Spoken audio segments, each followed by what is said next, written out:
সেনাবাহিনী দেশের জনগণের আস্থার জায়গা, সিংগাইরে গ্রীষ্মকালীন মহড়া পরিদর্শনে গিয়ে প্রধানমন্ত্রী। টানা বৃষ্টিতে চট্টগ্রামে জলাবদ্ধতা, বাসাবাড়িতে পানি, বিমান ওঠানামা বন্ধ, পাহাড় ধসের শঙ্কা। সাভারে এনসিপি সমাবেশে বোমা হামলায় 2 জন আটক, দোষারোপের রাজনীতি না করার আহ্বান ডাক্তার জাহিদের। দেশের বিভিন্ন স্থানে সড়ক দুর্ঘটনায় মা ছেলে সহ 9 জন নিহত, আহত অন্তত 15 জন।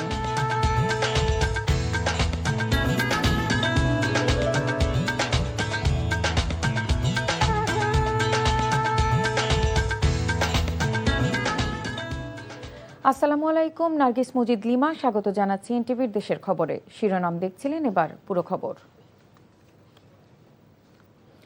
বাংলাদেশ সেনাবাহিনী দেশের জনগণের আস্থার জায়গা বলে মন্তব্য করেছেন প্রধানমন্ত্রী তারেক রহমান। মানিকগঞ্জের সিংগাইর উপজেলায় বাংলাদেশ সেনাবাহিনীর গ্রীষ্মকালীন মহড়া আকস্মিক পরিদর্শনে গিয়ে প্রধানমন্ত্রী জাতীয় সংকট ও আইন শৃঙ্খলা রক্ষায় সেনাবাহিনীর গৌরবময় ভূমিকার প্রশংসা করেন। শৃঙ্খলা ও সর্বোচ্চ প্রস্তুতি বজায় রাখতে সেনা সদস্যদের দিক নির্দেশনা দেন প্রধানমন্ত্রী। জাহিদ রহমানের রিপোর্ট। মঙ্গলবার সকালে মানিকগঞ্জের সিংগাইরে বাংলাদেশ সেনাবাহিনীর 9ম পদাতিক ডিভিশনের 8 বীরের গ্রীষ্মকালীন প্রশিক্ষণস্থল আকস্মিক পরিদর্শনে যান প্রধানমন্ত্রী তারেক রহমান। এ সময় প্রধানমন্ত্রী ফার্মবেস এর মহড়াস্থল ঘুরে দেখেন, কথা বলেন দায়িত্বপ্রাপ্ত জিওসি ও ইউনিট সিওর সঙ্গে।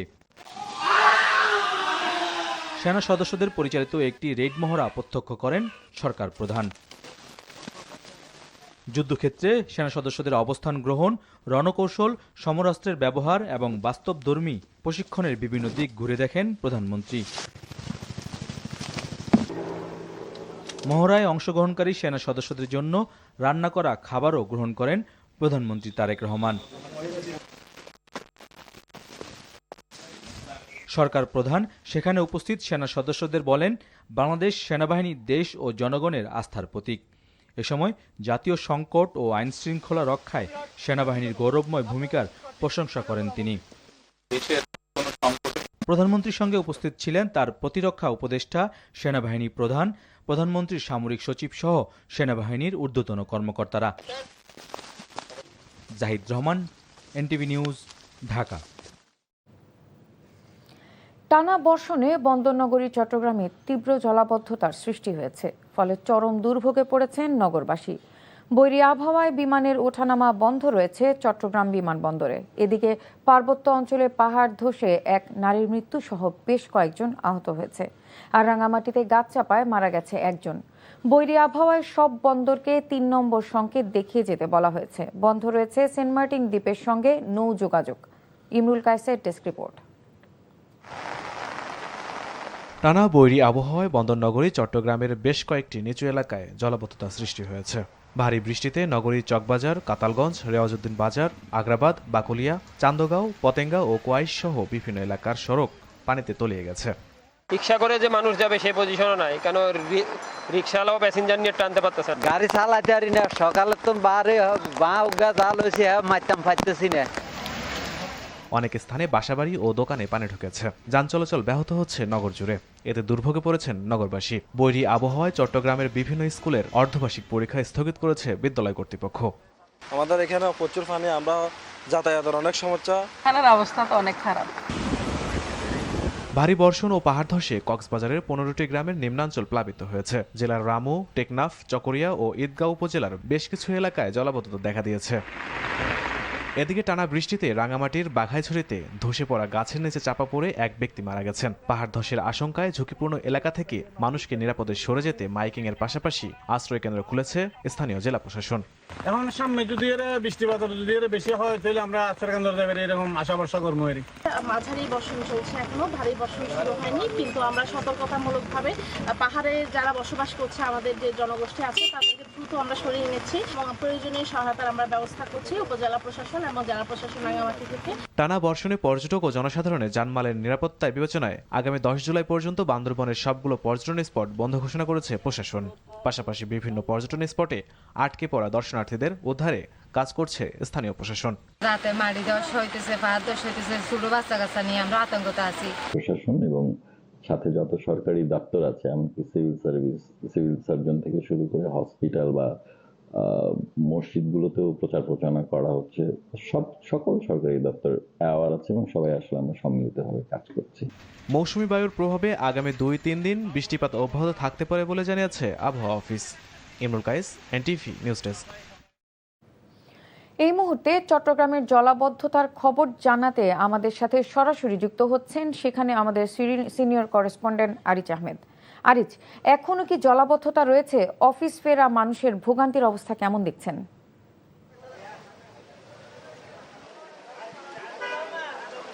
লিনা, চট্টগ্রামে গত 3 দিন ধরে বৃষ্টিপাত হচ্ছে এবং গত 24 ঘন্টায় যেটা আমাদেরকে আবহাওয়া অফিস জানিয়েছে প্রায় 412.03 মিলিমিটার বৃষ্টিপাত রেকর্ড করা হয়েছে। এখন আপনি দেখছেন একটু থামছে, কিন্তু তারপরেও যেই জলবদ্ধতার চিত্র সেটি কিন্তু আগের মতোই আছে। চট্টগ্রামের যে নিম্ন এলাকা সেইখানে কিন্তু এখনো জলবদ্ধতা হয়ে আছে। এছাড়া চট্টগ্রামের সাথে রাঙ্গামাটি এবং খাগড়াছড়ির সড়ক যোগাযোগ ইতিমধ্যে বিচ্ছিন্ন হয়ে গেছে। বেশ কয়েকটি এলাকায় সেখানে জলবদ্ধতা সৃষ্টি হয়েছে। আর বিকেলের দিকে আমরা যেটা দেখেছি, নগরীর 1600 রহমাননগর এলাকায় একটি দেয়াল ধসের ঘটনা ঘটেছে এবং সেখানে একজন নিহত হয়েছেন এবং আরও 3 জন আহত হয়েছেন। আহতদের উদ্ধার করে চট্টগ্রাম মেডিকেল কলেজ হাসপাতালে আনা হয়েছে। তবে আমাদেরকে যে জলবদ্ধতা নিরসন যে প্রকল্প পরিচালক যে আজকে সংবাদ সম্মেলন করে জানিয়েছেন যে আগামী ফেব্রুয়ারির মধ্যে যে তাদের 2% কাজ বাকি আছে, সেটি শেষ করলে হয়তো চট্টগ্রামে বড় ধরনের জলবদ্ধতা সংকট থেকে মুক্তি মিলবে। এছাড়া তার যে 36টি খালের মধ্যে 30টি খালের কাজ ইতিমধ্যে শেষ হয়েছে এবং 6টি খালের প্রায় 98% কাজ ইতিমধ্যে শেষ করেছেন এবং বাকি কাজ শুষ্ক মৌসুমের জন্য তারা রেখে দিয়েছেন, কারণ বর্ষার কারণে এখন তাদের যেই জলবদ্ধতা নিরসনের প্রকল্পের কাজ বন্ধ আছে। আর জানেন যে আবহাওয়ার কারণে, বিরূপ আবহাওয়ার কারণে চট্টগ্রামে পাহাড় ধসের আশঙ্কাও বেড়েছে। এই কারণে ঝুঁকিপূর্ণ এলাকা থেকে জনগণকে সরিয়ে নিতে কাজ করছে চট্টগ্রাম জেলা প্রশাসন। লিনা, এই ছিল এখানকার সর্বশেষ। জানছিলাম বন্দরনগরী চট্টগ্রামের জলাবদ্ধতার খবর। সাভারে জাতীয় নাগরিক পার্টির সমাবেশস্থলে বিস্ফোরণের ঘটনায় জড়িত সন্দেহে 2 জনকে আটক করেছে পুলিশ। ভোরে সাভারের আনন্দপুর মহল্লায় অভিযান চালিয়ে তাদের গ্রেফতার করা হয়। এরা হলো মোহাম্মদ নুরুল ইসলাম ও মোহাম্মদ সজীব। গ্রেফতারের বিষয়টি নিশ্চিত করেছেন ঢাকা জেলার পুলিশ সুপার শামীমা পারভিন। আটককৃতরা কার্যক্রম নিষিদ্ধ ঘোষিত যুবলীগের নেতাকর্মী বলে জানিয়েছে পুলিশ। বিস্ফোরকের উৎস এবং নেপথ্যে থাকা ব্যক্তিদের বিষয়ে বিস্তারিত জানতে তাদের 7 দিনের রিমান্ড প্রার্থনা করে ঢাকার চিফ জুডিশিয়াল ম্যাজিস্ট্রেট আদালতে পাঠানো হয়েছে। এর আগে এই ঘটনায় অজ্ঞাত আসামিদের বিরুদ্ধে বিস্ফোরক দ্রব্য আইনে মামলা দায়ের করা হয় সাভার মডেল থানায়। এদিকে সাভারে এনসিপি সমাবেশে বোমা হামলার ঘটনায় তদন্ত এবং দোষীদের চিহ্নিত করার আগে এই ঘটনা নিয়ে দোষারোপের রাজনীতি না করার আহ্বান জানিয়েছেন প্রধানমন্ত্রীর তথ্য উপদেষ্টা ডাক্তার জাহিদুর রহমান। সকালে সচিবালয়ের প্রেস ব্রিফিংয়ে একথা বলেন তিনি। আচ্ছা, গতকালের ঘটনাটা খুবই দুঃখজনক। আমরা এটার প্রতিবাদ জানাই এবং সরকারের কাছে প্রতিবাদ জানানো না, সরকারের প্রধান কাজ হচ্ছে যারা এটার সাথে জড়িত সেই তদন্ত করা, তাদেরকে ধরা। জনাব নাহিদ ইসলামের বক্তব্য সম্পর্কে আমি এটুকুই বলবো যে আমরা রাজনৈতিক বক্তব্য বলে এক ধরনের কথা প্রচলিত আছে, সেই রাজনৈতিক বক্তব্য তিনি দিয়েছেন, সেটা তার অধিকারও আছে, তিনি সেটা বলতে পারেন। তবে আমরা একটা রাজনৈতিক দলের প্রধানের মুখ থেকে, যিনি অত্যন্ত গুরুত্বপূর্ণ ভূমিকা পালন করেছেন আমাদের গণ অভ্যুত্থানে, আরেকটু দায়িত্বশীল মন্তব্য। সরকার তদন্ত করবে এবং তদন্ত মাত্র ঘটনা তখন 24 ঘন্টা যায়নি, সবসময় যে খুব দ্রুত কাজটা করে ফেলা যাবে তা না। সরকার অবশ্যই অ্যারেস্ট করার জন্য সর্বোচ্চ চেষ্টা করছে এবং দ্রুতই আমরা আশা করি করবে। প্রবাসী কল্যাণ ও বৈদেশিক কর্মসংস্থান মন্ত্রী আরিফুল হক চৌধুরী বলেছেন, মালয়েশিয়ার শ্রমবাজার ইতোমধ্যে খুলেছে, পর্যায়ক্রমে মধ্যপ্রাচ্যের অন্যান্য বাজারও খুলবে। দুপুরে সিলেট সার্কিট হাউসে বাংলাদেশে নিযুক্ত মার্কিন রাষ্ট্রদূত ব্রেন্ট টি ক্রিস্টেনসনের সঙ্গে সৌজন্য সাক্ষাৎ শেষে সাংবাদিকদের এসব কথা বলেন তিনি। মন্ত্রী আরিফুল হক বলেন, জাপান, দক্ষিণ কোরিয়া, ভারত, মরিশাস, ওমান ও সৌদি আরবের শ্রমবাজারও পর্যায়ক্রমে উন্মুক্ত করার চেষ্টা চলছে। বৈঠকে মন্ত্রী তার নির্বাচনী এলাকায় যুক্তরাষ্ট্রের বিনিয়োগের আহ্বান জানান। এ বিষয়ে ইতিবাচক আগ্রহের কথা সাংবাদিকদের জানান রাষ্ট্রদূত। পরে ঐতিহাসিক ক্রিংবিজ ও সুরমা নদী এলাকা পরিদর্শন করেন মার্কিন রাষ্ট্রদূত ব্রেন্টি ক্রিস্টেনসন।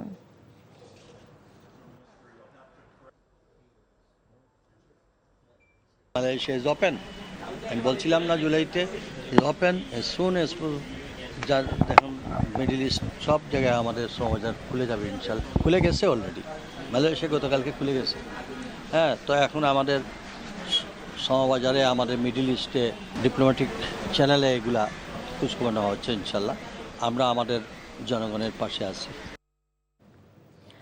বিএনপির সিনিয়র যুগ্ম মহাসচিব ও প্রধানমন্ত্রীর রাজনৈতিক ও শিল্প বিষয়ক উপদেষ্টা অ্যাডভোকেট রুহুল কবির রিজভী বলেছেন, জনগণের কাছে জবাবদিহিতা করে বিএনপি সরকার। সেই জবাবদিহিতার অংশ হিসেবে প্রধানমন্ত্রী তারেক রহমান আগামী 5 বছরে দেশব্যাপী 25 কোটি বৃক্ষরোপণ কর্মসূচি হাতে নিয়েছে। তা বাস্তবায়নে সকলকে এগিয়ে আসার আহ্বান জানান তিনি। দুপুরে বাংলাদেশ প্রাণী সম্পদ গবেষণা ইনস্টিটিউটে এগ্রিকালচারিস্টস অ্যাসোসিয়েশন অফ বাংলাদেশ আয়োজিত বৃক্ষরোপণ কর্মসূচিতে তিনি কথা বলেন।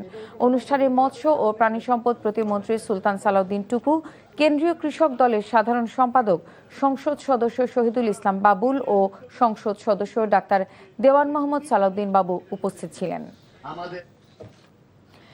নিরপেক্ষ সংবাদ, মানসম্পন্ন নাটক ও অনুষ্ঠান প্রচারের মাধ্যমে সর্বস্তরের মানুষের মন জয় করা দেশের জনপ্রিয় টিভি চ্যানেল এনটিভি 24 বছরে পদার্পণ করেছে। এ উপলক্ষে দেশের বিভিন্ন প্রান্তে র্যালি, কেক কাটা, আলোচনা সভা সহ নানা আয়োজনে টিভি চ্যানেলটির প্রতিষ্ঠাবার্ষিক উদযাপিত হয়েছে।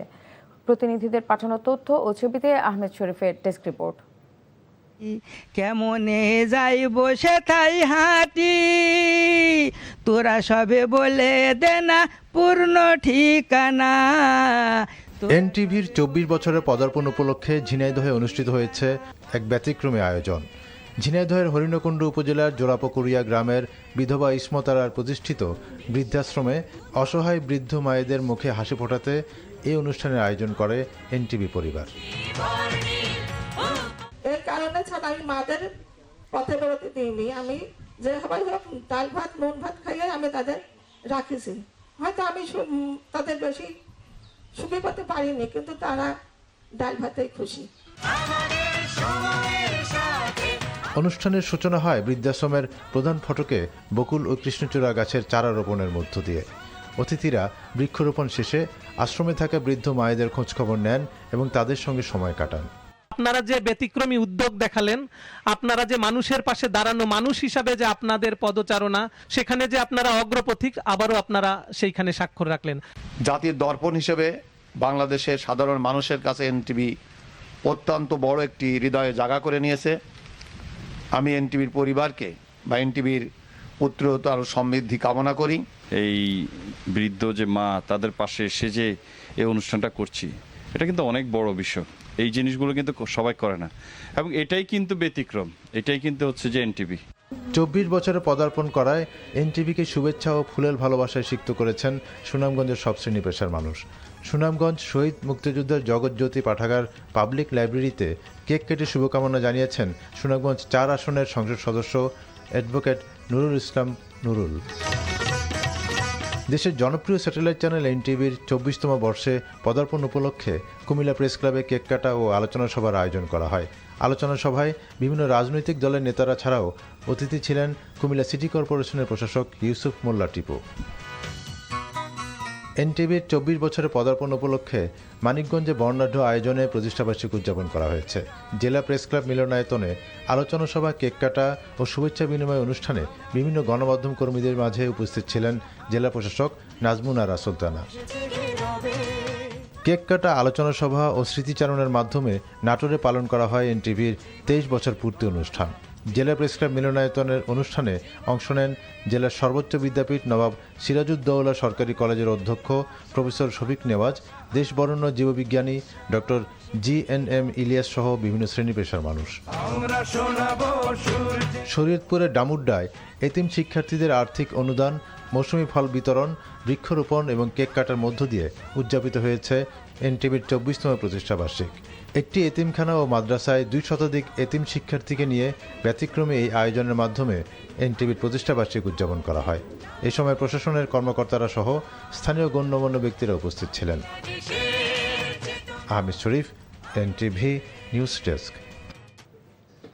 ফেনীর ফুলগাজী উপজেলা পরিষদে 51 লাখ টাকার চেক জালিয়াতির ঘটনায় 3 সরকারি কর্মচারীকে জিজ্ঞাসাবাদের পর পুলিশ হেফাজতে নেওয়া হয়েছে। উপজেলা প্রশাসনের কর্মকর্তারা জানান, দায়িত্ব হস্তান্তরের প্রস্তুতিকালে উপজেলা নির্বাহী কর্মকর্তা ফারিয়া ইসলাম চেক বইয়ের কাউন্টার ফয়েল ও ব্যাংক হিসাব মিলিয়ে অসঙ্গতি দেখতে পান। পরে যাচাই বাছাইয়ের চেক জালিয়াতির বিষয়টি সামনে আসে।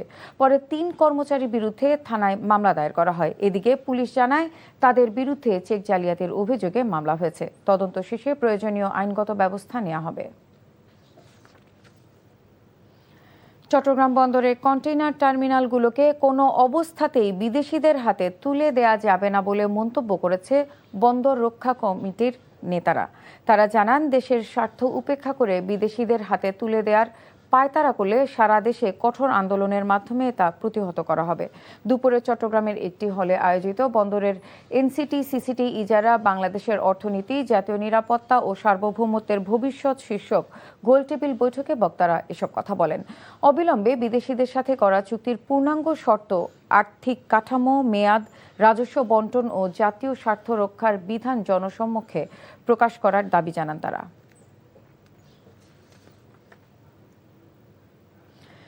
মুন্সিগঞ্জের গজারিয়ায় সড়কের অবশিষ্ট কাজ শেষ করার দাবিতে মানববন্ধন কর্মসূচি পালন করেছে এলাকাবাসী। দুপুরে উপজেলার ভবেরচর ইউনিয়নের আবদুল্লাপুর এলাকায় প্রতিবাদী মানববন্ধনে উপস্থিত ছিলেন সাবেক জাতীয় ফুটবলার কায়সার হামিদ।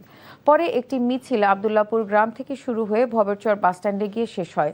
প্রায় 15 বছর আগে ইউনিয়নের আবদুল্লাপুর এলাকার অভ্যন্তরীণ অন্তত জনগুরুত্বপূর্ণ একটি সড়ক নির্মাণ করা হয়, কিন্তু সড়কের 600 ফুটের নির্মাণ কাজ শেষ করা হলেও 100 ফুট সড়কের কাজ শেষ করতে পারেনি কর্তৃপক্ষ।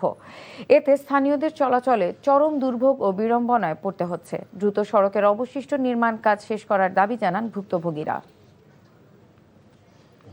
লক্ষ্মীপুর ও গোপালগঞ্জ পৌরসভার 2026-27 অর্থ বছরের নতুন বাজেট ঘোষণা করা হয়েছে। নতুন করারোপ ছাড়াই লক্ষ্মীপুর পৌরসভার 2026-27 অর্থ বছরের জন্য 86,61,12,149 টাকার প্রস্তাবিত বাজেট ঘোষণা করা হয়েছে। দুপুরে পৌরসভা কার্যালয়ের হলরুমে আয়োজিত অনুষ্ঠানে এ বাজেট ঘোষণা করেন পৌর প্রশাসক সম্রাট খিসা। বাজেটে মোট ব্যয় ধরা হয়েছে 83,30,00,000 টাকা। এদিকে পৌরসভা মিলনায়তনে গোপালগঞ্জ পৌরসভার 2026-27 অর্থ বছরের নতুন বাজেট ঘোষণা করেন পৌরসভার প্রশাসক ফারিহা তানজিন। ঘোষিত বাজেটে সর্বমোট আকার ধরা হয়েছে 75,31,00,000 টাকা।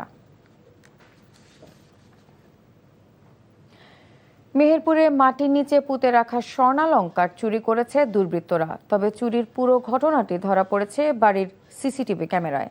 পুলিশ জানায়, গাংনী উপজেলার মুন্দা গ্রামের কুয়েত প্রবাসী শাহিন আলীর পরিবারের সদস্য নার্গিস খাতুন স্বর্ণালংকারগুলো নিরাপদে রাখার জন্য মাটির নিচে পুঁতে রেখেছিলেন। সম্প্রতি বাড়িতে টাইলস বসানোর কাজ চলার সময় চোর চক্রের সদস্যরা সেগুলো চুরি করে নিয়ে যায়। ঘটনার পর সিসিটিভি ফুটেজ ও তথ্য প্রযুক্তির সহায়তায় ঝিনাইদহের কালীগঞ্জ এলাকায় অভিযান চালিয়ে প্রায় 29 লাখ টাকা মূল্যের 11 ভরি স্বর্ণালংকার উদ্ধার করা হয়। আটক করা হয় চোর চক্রের এক সদস্যকে। ভোলা চরফ্যাশন সড়কে সিএনজি ও অটোরিকশা চালকদের ওপর হামলা ও ভাঙচুরের প্রতিবাদে মানববন্ধন ও বিক্ষোভ সমাবেশ করেছে সিএনজি মালিক ও চালকরা। দুপুরে বোরহানুদ্দিন উপজেলার বাসস্ট্যান্ডে এই মানববন্ধন ও সমাবেশ। তারা বলেন, সরকারের কাছ থেকে বৈধভাবে রুট পারমিট নিয়ে ভোলা চরফ্যাশন সড়ক সহ প্রতিটি উপজেলায় সিএনজি যাত্রী পরিবহন করে আসছে। এর ফলে বাস মালিকরা তাদের বাসে যাত্রী সংখ্যা কমে যাওয়ায় ক্ষুব্ধ হয়ে বিভিন্ন স্থানে সিএনজি ভাঙচুর করে এবং যাত্রী পরিবহনে বাধা সৃষ্টি করে। তাই দ্রুত এসব হামলা ভাঙচুর বন্ধ করা না হলে কঠোর আন্দোলনের হুঁশিয়ারি দেন সিএনজি মালিক ও চালকরা। এই ছিল দেশের খবরে। এই খবরের ভিডিও সহ আপডেট জানতে ভিজিট করুন এনটিভি অনলাইন www.ntvbd.com। এছাড়াও এনটিভির জনপ্রিয় সব অনুষ্ঠান ও খবরের আপডেট জানতে ভিজিট করুন আমাদের ইউটিউব ও ভেরিফাইড ফেসবুক পেজে। 6টায় ইভিনিং নিউজ দেখার আমন্ত্রণ রইল। ধন্যবাদ সবাইকে।